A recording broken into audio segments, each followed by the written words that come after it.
Hey guys, so in my previous video when I was talking about when I lost 10 pounds, somebody expressed to me that they tried the intermittent fasting and she didn't lose much weight. I'm not trying to put her on blast. This is not shade. I'm just trying to do a quick example of something. So when I break my fast, this is pretty much typically what I would eat, something like this. And I always have green tea. I love green tea. I drink green tea a lot. You have to cut back on juices, a lot of water. This salad right here is a healthy spinach salad. It has cranberries. What did I put in here? Walnut pieces, rotisserie chicken, and lots of spinach.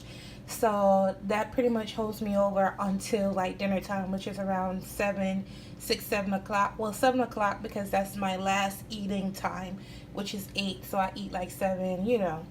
So yeah, so that's pretty much what I do. You can't be eating hamburgers, pasta, fried chicken, macaroni and cheese if you're trying to lose weight doing the intermittent fasting. You know, it's defeating the purpose.